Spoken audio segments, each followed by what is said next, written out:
Shalom, shalom. Nuestro estudio de semana lo encontramos en la Parashat Shemot, que se traduce como nombres, y se localiza en el libro de Shemot o Éxodo a partir del capítulo 1, verso 1 al capítulo 6, verso 1. Shemot. En este estudio nos habla del nacimiento de un libertador para el pueblo de Israel, de nombre Moshe, que se escribe con 3 letras hebreas, Men, Shin y Hei. El hombre que habló cara a cara con Hashem, el hombre más humilde que ha existido en la humanidad, así nos los dice la Torá, y por lo tanto tiene una verdad absoluta. Además, quien fue elegido por Elohim para liberar a su pueblo de la esclavitud de Egipto. Pero veamos a la luz de la Torá por qué esta parasha lleva por título Shemot, nombres. Si invertimos las letras hebreas del nombre Moshe por Hei, Shin, Men, nos da el nombre de Hashem. Qué maravilloso es profundizarse en la Torá y ver que realmente en Moshe se encuentra el nombre de Hashem. Todo lo que logró Moshe fue gracias a la conexión que realmente tenía con el Creador del universo. Desde que él fue elegido, al ver la zarza ardiente, fue Elohim hablando con él. Y en toda situación que pasaba en su vida, siempre él estaba con él. Por eso él dice, si tú no vas conmigo, yo no voy a ningún lugar. Nuestro estudio comienza diciendo, estos son los nombres de los hijos de Israel que descendieron a Egipto. Nos menciona 11, pero después nos dice 70 fueron los que descendieron a Egipto. Más adelante nos sigue diciendo, Yosef murió y toda la generación que descendió a Egipto murió. Se nos comenta que a partir de la muerte del último de los hijos de Jacob, que se encontraba en Egipto, en ese momento realmente comenzó la esclavitud y el maltrato al pueblo de Israel. En ese preciso momento es cuando se levanta un nuevo faraón que desconoce todo lo que Yosef había hecho para Egipto. Pero ¿cómo es posible que desconociera todo lo que Yosef realizó para que Egipto fuera tan próspero? Así es como nos lo han enseñado, pero la realidad no es así. En Egipcio había escribas que registraban cada uno de los acontecimientos que se llevaba a cabo en ese país, desde lo más pequeño hasta lo más grande, como lo que Yosef realizó. La historia nos narra que existió un faraón de nombre Apophis, que es conocido también como Akanot, y que fue el único faraón que se volvió monoteísta al tiempo que transformó a los egipcios en una fe para un solo Dios. Estamos hablando que esto fue aproximadamente 1600 años antes de Mashiach, pero la mayoría del pueblo egipcio no estaba de acuerdo con este faraón y deciden derrocarlo y colocan a otro faraón. Estamos hablando un poco de historia para ver realmente qué profundidad existe a la luz de la Torá en este estudio. El faraón que ponen en lugar de Akanadot fue Hamsés, padre del faraón Setis I. Todo esto nos trae a una reflexión, que no porque bajes a Egipto significa que te transformes como los egipcios, porque la posición, la convicción y la fe serán motivo para que el Egipto se vuelva como tú. Fueron 70 almas que descendieron, pero esas 70 almas fueron la luz que impactó de una forma tan grande al faraón, a su corte y a todos los nobles de Egipto, que transformaron la fe de un único Elohim de Israel. Pero me dirás, ¿por qué todo esto en un estudio de Torah hablamos de Moshe, hablemos de las plagas, de cómo fue el poder de Hashem? Pues precisamente para entender todo eso estamos hablando de historia de Egipto. Porque si 70 almas cambiaron a una nación, imagínate qué se podría hacer hoy. ¿Cuántas almas somos en realidad temerosos de Hashem? No hablemos del pueblo judío, sino hablemos de todos aquellos que dicen ser hijos del Eterno. No creo que seamos 70 almas, sino millones de almas. ¿Y por qué esas almas no han podido transformar a este mundo? Y si no a todo el mundo, a un país, a una ciudad, a un pueblo, a una comunidad, a un vecindario, a tu propia familia. El verso 12 de nuestro estudio nos cita, pero cuanto más los afligían, más aumentaban y se extendían. Y se hastiaron a causa de los hijos de Israel. Los egipcios se hastiaron a causa de ver cómo se multiplicaban, se aumentaba el pueblo de Israel. Entonces, cuanto más aflicción ponían sobre el pueblo de Israel, más se multiplicaba y más se fortalecía. ¿Y saben cuál era el secreto de su multiplicación y fortaleza? Que fue lo que los consejeros del faraón Cetis vieron y tuvieron temor del pueblo de Israel. El secreto es que el pueblo de Israel tenía una identidad definida. Sabían dónde estaban, sabían quiénes eran, sabían cuál era su propósito y sabían a dónde tenían que ir. Es por eso que esta parasha se llama Shemot, nombres, ya que eran descendientes de los hijos de Israel. No importaba que fueran maltratados, castigados, flagelados, que le redujeran la comida, etc. Ellos seguían con esa fuerza, quizá no física, por tanta carga sobre ellos, pero sí esa fuerza espiritual que los motivó para seguir multiplicándose día con día. Hoy nos decimos temerosos de Hashem, pero ¿por qué no somos capaces de multiplicarnos en ese momento de aflicción? Porque la realidad es que cuando más somos oprimidos no queremos saber nada de nadie ni hacer absolutamente nada por seguir adelante.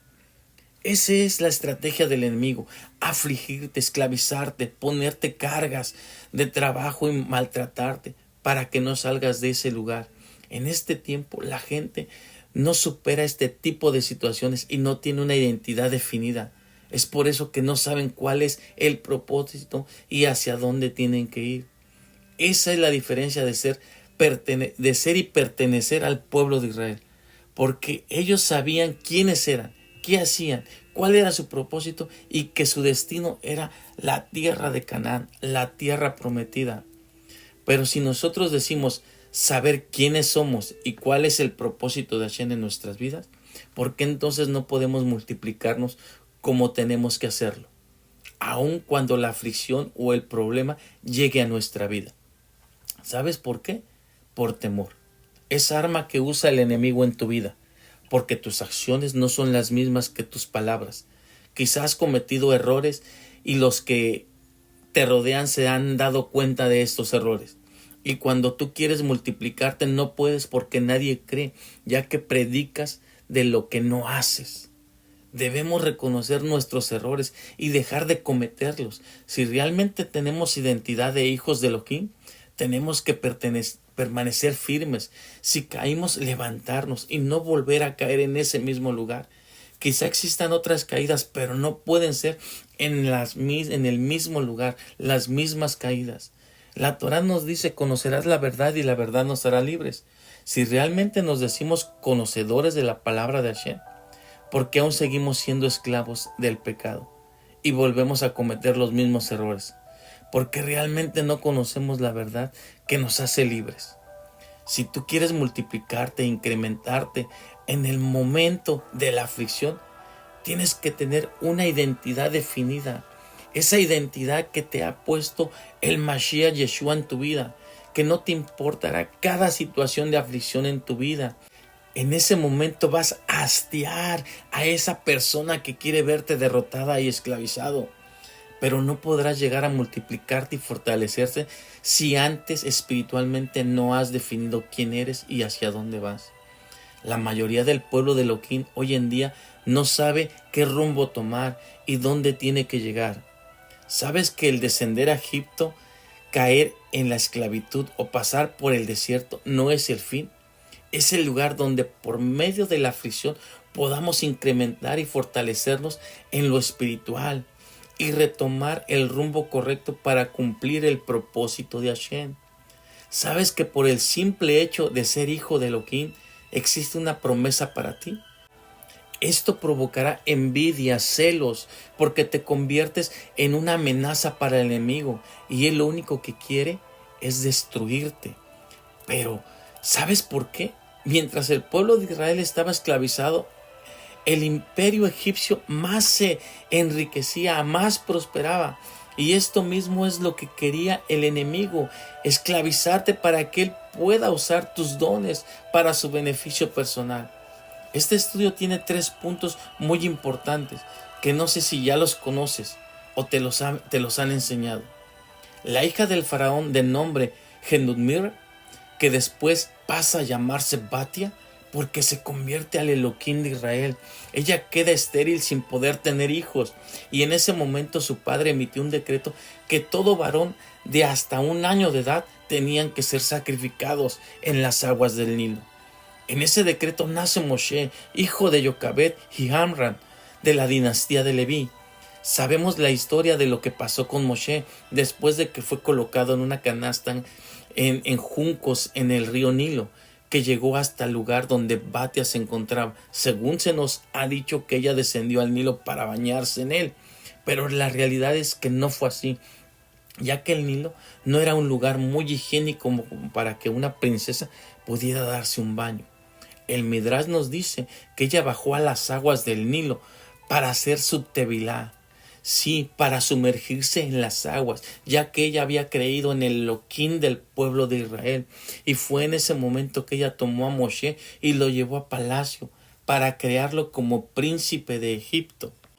Todo esto fue un plan divino del Eterno, porque Moshe vivió, creció, aprendió tanto a escribir como leer, todo lo relacionado a las divinidades de Egipto. También aprendió el combate cuerpo a cuerpo, convirtiéndose en uno de los mejores hombres de guerra de Egipto. Todo esto durante 40 años, para después ser usado todo este conocimiento en el propósito de Hashem y ser libertador del pueblo de Israel, enfrentando cara a cara al faraón Ramsés y pedirle que dejara libre al pueblo de Hashem.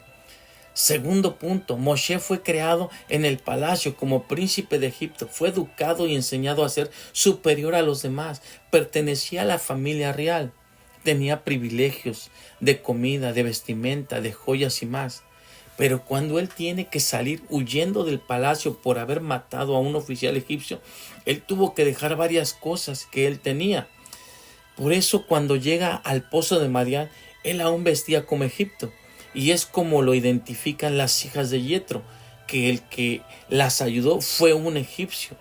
Más adelante vemos que se convierte en pastor de ovejas y deja las vestimentas egipcias por ropas de un pastor de Madián.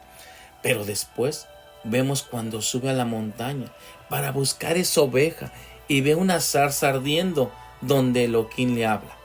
En ese momento le dice que se quite las sandalias de sus pies, porque el lugar que pisa santo es. ¿Por qué le dice esto a Hashem a Moshe? Quizá te han explicado un sinfín de cosas, algunas buenas, que es lo correcto para poder edificar, y otras no tan buenas. Pero el quitarse las sandalias era lo último que le faltaba a Moshe.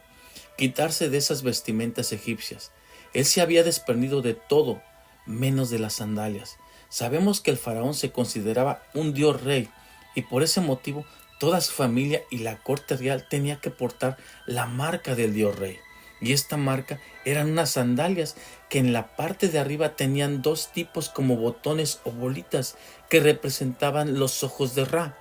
Se comenta que estos ojos tenían el poder de invocar a la diosa Sekhmet, quien era la diosa de la destrucción, y la usaban para que cada vez que caminaran ellos aplacaran la ira de esta divinidad. En el momento que Moshe estaba frente a la zarza, él había pasado aproximadamente más de 30 años, pero cuando se había quitado el calzado de sus pies, no es que no podía quitarse los para dormir. Claro que sí, se los quitaba. El punto es que aún él seguía conservando y portando esas sandalias egipcias. Es por eso que el Eterno le dice: espera, Moshe, para ahí, no des un paso más, porque el calzado que tú portas no es digno de estar en este lugar que santo es. Cuando le dice que se quite el calzado de sus pies, le está diciendo que aunque sus vestimentas sean diferentes, aunque su cara ya no sea la de un príncipe egipcio, su forma de caminar es la misma que la de un egipcio. Y para que yo pueda revelarte ante ti quién soy, en realidad necesitas que te quites esas sandalias de tus pies. ¿Cuántos de nosotros cambiamos nuestras vestimentas? Y no quiero entrar en detalles, pero todos esos años que se llevan en como temerosos de Elohim, aún siguen portando las sandalias egipcias, aún se sigue caminando como romano. Quizá cambiaste tu vestimenta, pero tu pensamiento no te ha revelado quién realmente es el Elohim de Israel. Tercer punto. Es cuando Hashem le dice a Moshe que le tenía que decir a los hijos de Israel: Hashem me ha enviado a ustedes. En el verso 16 del capítulo 3 le dice: ve y reúne a los ancianos de Israel y diles: Hashem, el Elohim de sus antepasados, se me pareció, el Elohim de Abraham, de Isaac y de Jacob, diciendo: ciertamente los he recordado a ustedes y también lo que se les ha hecho en Egipto. Pero vemos más adelante que Moshe duda de la fe del pueblo de Israel, ya que quizás no le creerán que realmente fue el Eterno quien se le apareció. Sabemos que Moshe realiza 3 señales ante los ancianos para que ellos creyeran que realmente él era el libertador. Los ancianos tenían conocimiento de que algún día llegaría un libertador. Se nos comenta que Yosef, antes de morir, reunió a los líderes de Israel y les dijo: recuerden estas palabras que yo les diré. Ya que ustedes serán oprimidos, manténganse firmes hasta el Elohim de Israel. No se olviden de su identidad como hebreos. Vendrá un libertador quien sacará al pueblo de la esclavitud en la cual están. Él vendrá, y para que ustedes estén seguros que Él es quien realmente los librará y no sean engañados, Él tendrá que decirles: Pakot, Pakatit. Esta palabra fue pasada de generación en generación hasta que llegó Moshe, y fue la palabra que Hashem le dio para que realmente creyeran que Él era el Redentor de Israel. La palabra Pakot, Pakadit tiene el significado de decir: Pakot es recordar y Pakadit es he recordado. Según el Midrash, Moshe utilizó esta expresión para recordar al pueblo la promesa que había hecho al Eterno para liberar a su pueblo. Esta fue la señal que solo aquel que fuera el elegido por Hashem traería la libertad al pueblo hebreo. Al igual que en aquel tiempo ellos tenían una señal para saber quién realmente era el Redentor de Israel, en estos tiempos finales tenemos que estar atentos para la llegada de nuestro Mashiach, porque como nos lo dijo Yeshua en Mateo 24:5, vendrán muchos en mi nombre diciendo: yo soy el Mashiach, y engañarán a muchos. Pero también la Torah nos dice: he aquí que vienen las nubes, y todo ojo le verá, y los que le traspasaron, y todos los linajes de la tierra harán lamentación por él. Sí, amén. Él mostrará sus heridas así como se las mostró a su discípulo que no creía, aquel que dijo que hasta que no viera sus manos las señales por los clavos y meter el dedo en el costado de que fue traspasado, en ese momento él creería. Más adelante nos hace saber que Yeshua regresa nuevamente con su discípulo y le dice: Tomás, pon tu dedo aquí y mira mis manos. Acerca tu mano y métela en mi costado. Y no seas incrédulo, sino hombre de fe. Hoy tenemos que mantener la fe, no ser incrédulos, confiar en el Elohim de Israel, y que la llegada de nuestro Redentor, Yeshua HaMashiach, será pronto y nuestros días. Amén. Baruch Hashem. Que el Eterno bendiga sus vidas, que el Eterno haga brillar su presencia sobre de ustedes, que el Eterno vuelva su rostro hacia ustedes y les dé su paz.